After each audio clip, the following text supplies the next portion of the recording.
전능하사 천지를 만드신 하나님 아버지를 내가 믿사오며 그 외아들 우리 주 예수 그리스도를 믿사오니 이는 성령으로 잉태하사 동정녀 마리아에게 나시고 본디오 빌라도에게 고난을 받으사 십자가에 못 박혀 죽으시고 장사한 지 사흘 만에 죽은 자 가운데서 다시 살아나시며 하늘에 오르사 전능하신 하나님 우편에 앉아 계시다가 저리로서 산자와 죽은 자를 심판하러 오시리라. 성령을 믿사오며 거룩한 공회와 성도가 서로 교통하는 것과 죄를 사하여 주시는 것과 몸이 다시 사는 것과 영원히 사는 것을 믿사옵나이다. 아멘. 찬송가 370장입니다. 찬송 370장입니다. 주 안에 있는 나에게 난 근심이 있으랴. 십자가 밑에 나아가 내 짐을 풀었네. 주님을 찬송하면서 할렐루야 할렐루야 내 앞길 멀검에도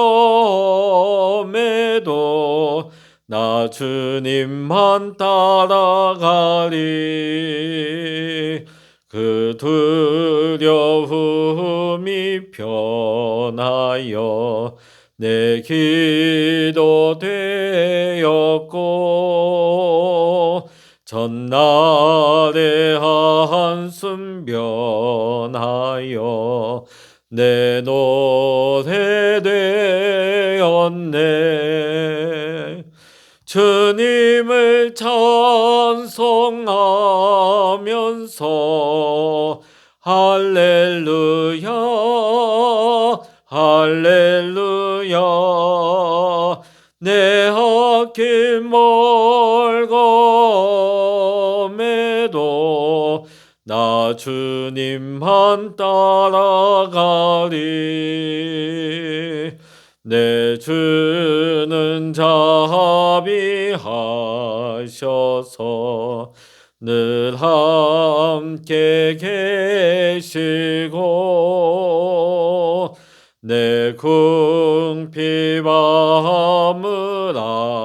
아시고 늘 채워주시네.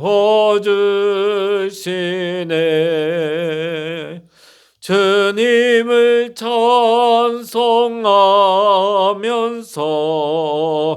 할렐루야 할렐루야 내 앞길 멀검에도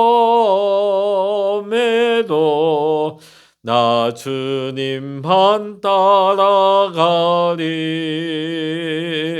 내 주와 맺은 언약은 영불변하시니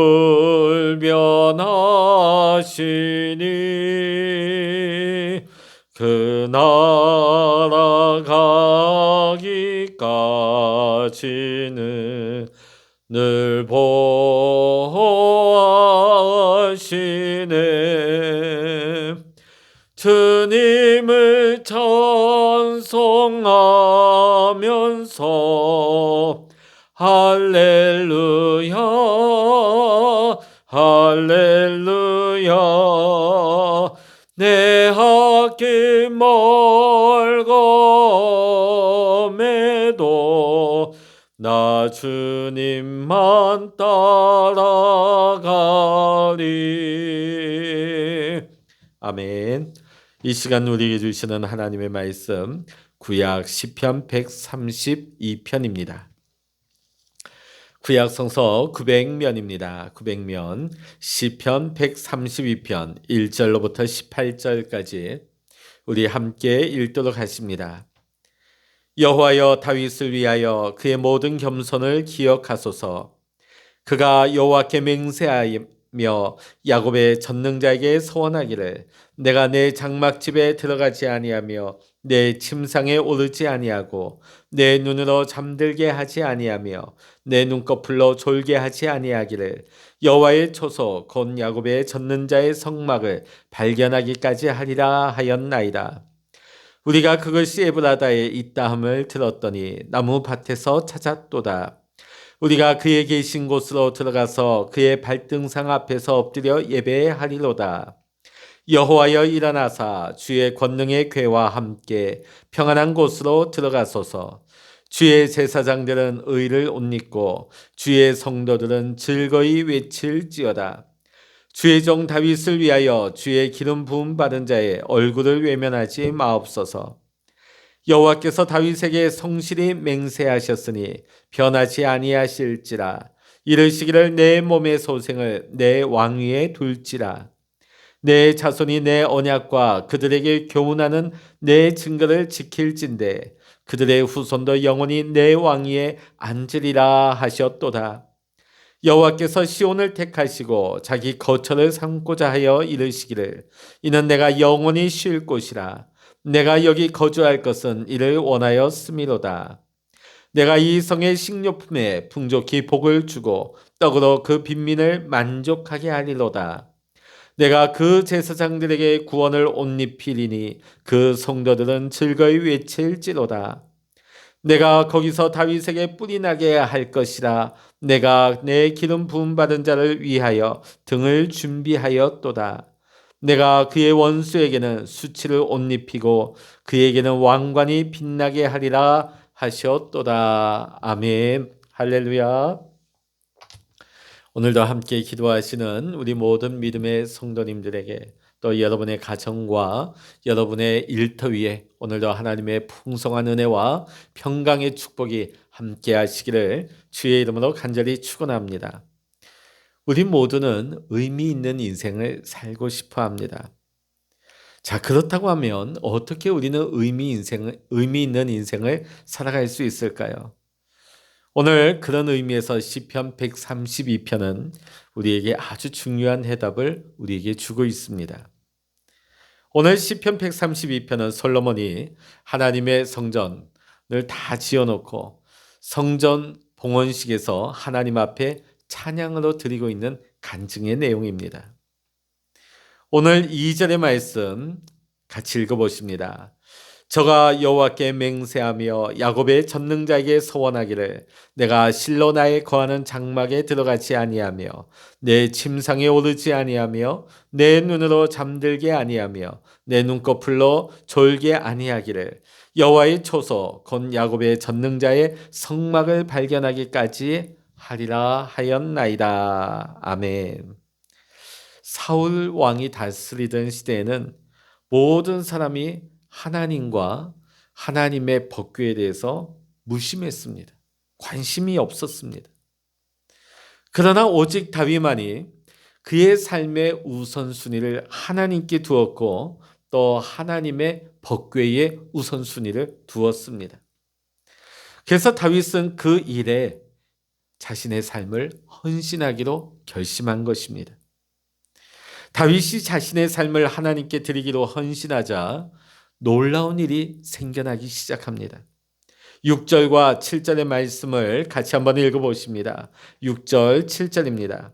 우리가 그것이 에브라다에 있담을 들었더니 나무 밭에서 찾았도다. 우리가 그의 계신 곳으로 들어가서 그의 발등상 앞에서 엎드려 예배하리로다. 아멘. 오늘 앞에는 내가라고 다윗 혼자의 얘기를 하고 있지만 6절부터는 우리가라고 바뀌고 있습니다. 다윗 한 사람이 하나님 앞에 또 하나님의 법궤를 옮기는 일에 헌신했더니 그 동네뿐만 아니라 그 나라 전체 모든 백성들이 하나님의 법궤에 관심을 가지기 시작했다고 오늘 성경은 우리에게 증거하고 있습니다. 이와 같이 다윗의 헌신은 자신뿐만이 아니라 다른 사람들에게까지 감동을 주고 함께 헌신에 동참하게 만들었던 것입니다. 사랑하는 성도 여러분, 우리가 이 세상에서 참으로 의미 있는 인생이 되기 위해서는 우리의 마음속에서 하나님이 우리 안에 거하셔야 될 줄로 믿습니다. 오늘 솔로몬은 이것을 위해서 기도하고 있습니다. 하나님이여 이제 일어나셔서 이 성전에 들어가소서. 하나님이여 이제 일어나셔서 성전에 들어가소서. 오늘 이 말씀을 우리에게 적용시킨다면 우리는 이렇게 기도해야 할 것입니다. 하나님이여 일어나셔서 제 마음 문을 주께로 열었사오니 제 마음 속에 들어오시옵소서. 우리는 하나님 앞에 지음을 받은 존재입니다. 하나님의 형상대로 지음받은 영적인 존재입니다. 그래서 영이신 하나님이 우리 마음속에 거하지 아니하시면 우리 인생은 아무리 겉으로 화려하고 내가 인생에 어떤 것을 만들고 업적을 쌓는다 할지라도 마지막에는 그 인생의 의미를 상실하고 허무함 속에 빠져들 수밖에 없는 것입니다. 하나님의 법궤는 20년 동안 기럇 여아림에 머물러 있었습니다. 이 기럇 여아림이라고 하는 것은 예루살렘 바로 곁에 있었습니다. 그런데도 아무도 이 사울 왕을 비롯해서 그 당시 모든 백성들이 이 기럇 여아림에 하나님의 법궤가 방치되어 있음에도 불구하고 또 그것이 예루살렘과 멀지 않은 가까운 곳에 있었음에도 불구하고 20년 동안이나 기럇 여아림에 방치되고 있었다는 것입니다.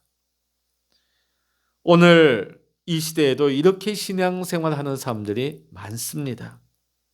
하나님을 알고 하나님의 말씀도 압니다. 그런데 문제는 하나님이 우리의 마음의 중심에 있지 아니합니다. 우리 마음의 변두리에 있는 거죠. 내 삶의 변두리에 예수님을 두고 살아가는 성도들이 얼마나 많은지 모릅니다. 그들의 인생은 보지 않아도 뻔한 것입니다. 그들의 인생은 마지막 날 무의미한 인생을 산 것에 대해 한탄할 수밖에 없는 것입니다. 그래서 솔로몬은 오늘 이렇게 기도합니다. 주여 일어나셔서 내 중심에 들어오시옵소서. 우리 한번 따라해 보실까요? 주여 일어나셔서 내 중심에 들어오시옵소서. 아멘. 자, 그러면 어떻게 하나님께서 우리의 마음의 중심에 들어오실 수 있겠습니까? 막 우리가 소리치며 기도하고 들어오시라고 소리치면 하나님 들어오십니까? 아닙니다. 오늘 솔로몬은 9절에서 그 방법에 대해서 가르쳐주고 있습니다. 우리 9절의 말씀 같이 읽어보십니다. 시작. 주의 제사장들은 의를 옷 입고 주의 성도들은 즐거이 외칠지어다. 아멘. 다윗의 인생을 살펴보면 다윗은 하나님에 대해서 또 하나님의 법궤에 대해서 열정이 있었습니다. 그러다 보니까 하나님의 법궤를 예루살렘에 모시고 오는 것에 자신의 삶의 최고의 우선순위를 두었던 것이죠. 모든 것이 좋았습니다. 그런데 다윗이 이 기럇 여아림에 있는 하나님의 법궤를 모시고 오는 이 과정 속에 한 가지 중대한 실수를 범하게 됩니다. 그것은 뭐냐면 하나님의 법궤는 반드시 제사장들이 어깨에 메고 와야 하는 것인데 다윗은 자신의 열정이 앞선 나머지 빨리 그 법궤를 모셔와야 되겠다는 마음이 앞선 나머지 하나님의 방법을 잊어버리고 자신의 방법, 자신의 마음에 가는 대로 멋있는 수레를 짜서 그 법궤를 옮기려 했다는 것입니다.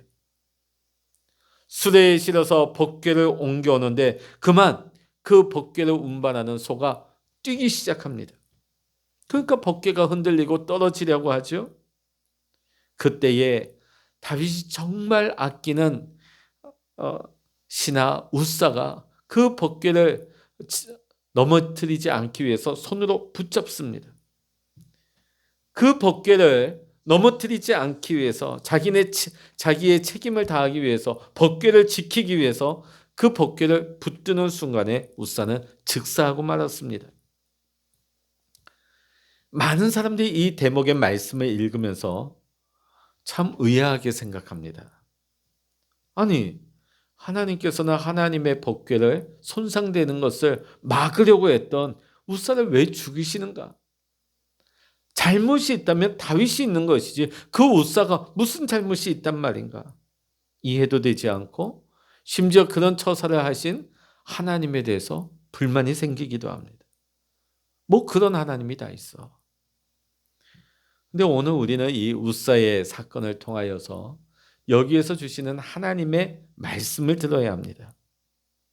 오늘 이 우사의 사건을 통해서 우리가 들어야 할 하나님의 음성은 하나님의 일은 하나님의 방법으로 이루어져야 한다는 것입니다. 결코 내 생각에 앞서면 안 됩니다. 내 방법으로 하면 안 됩니다.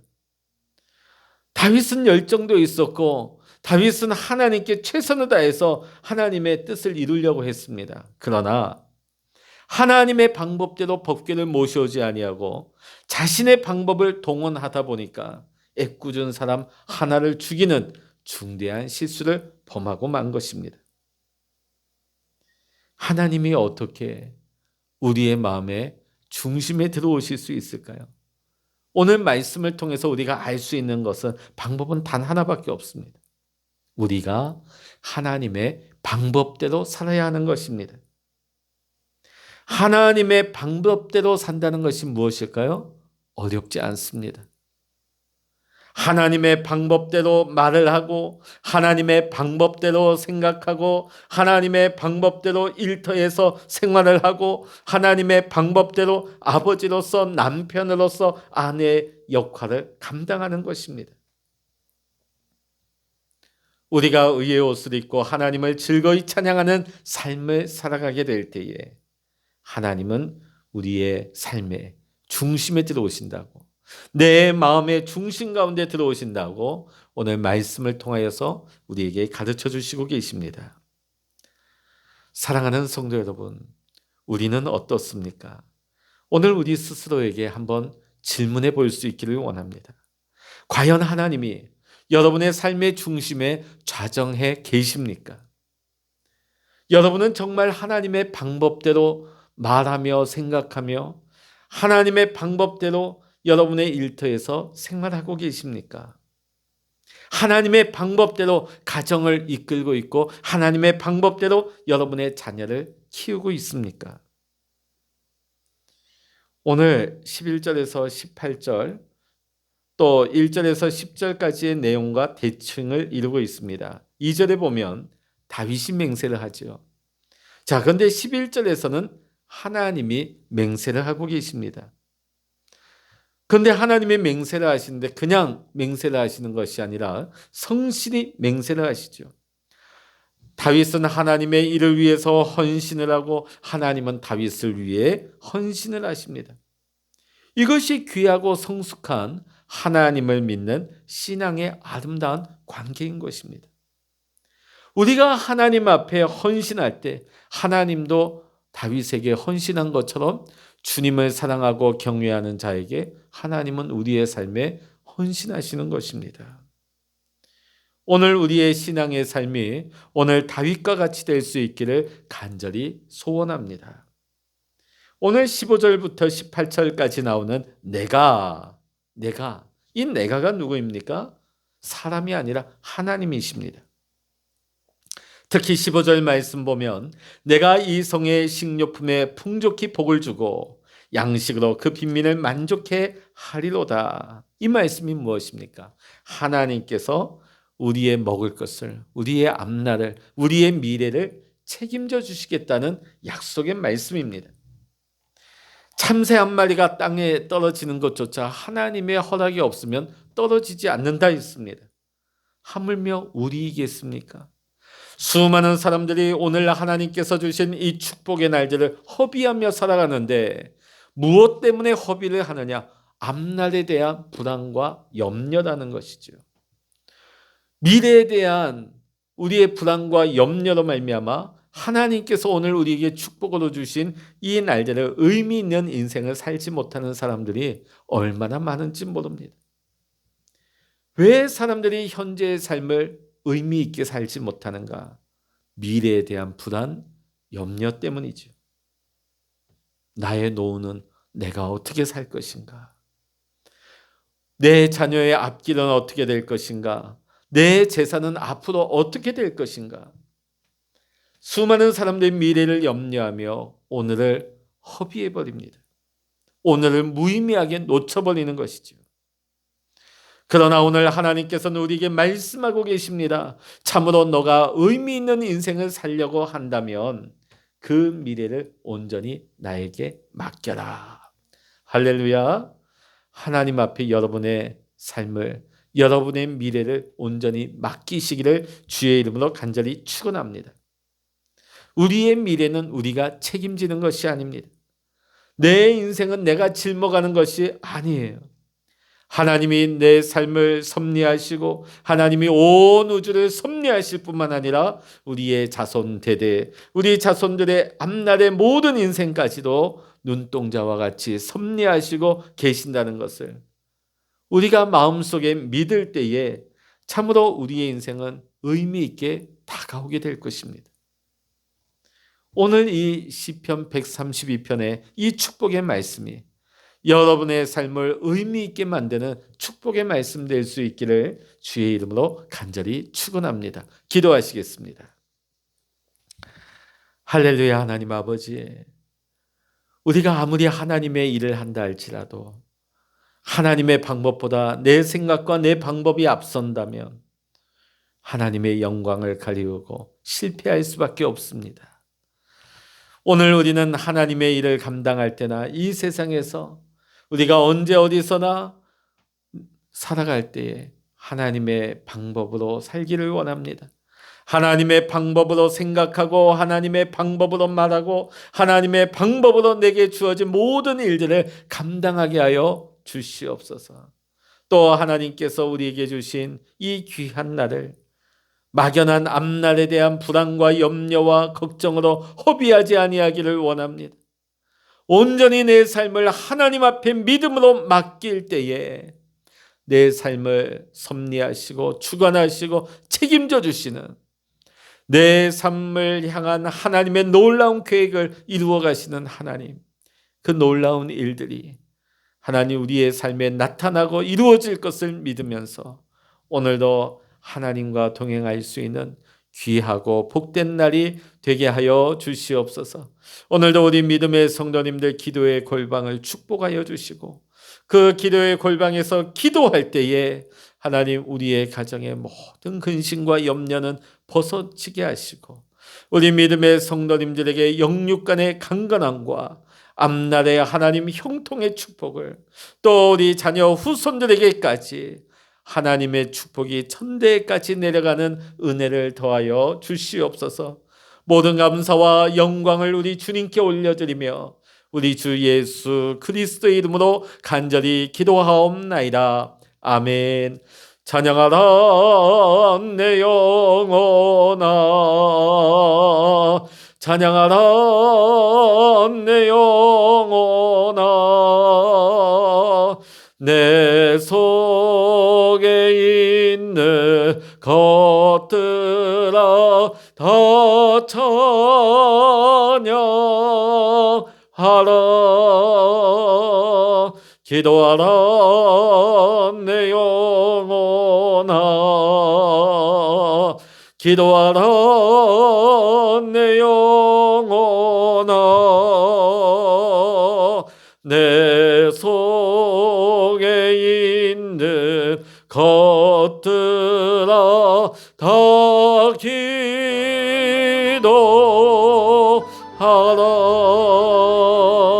주의 일창을 합심하여 기도하십니다. 주여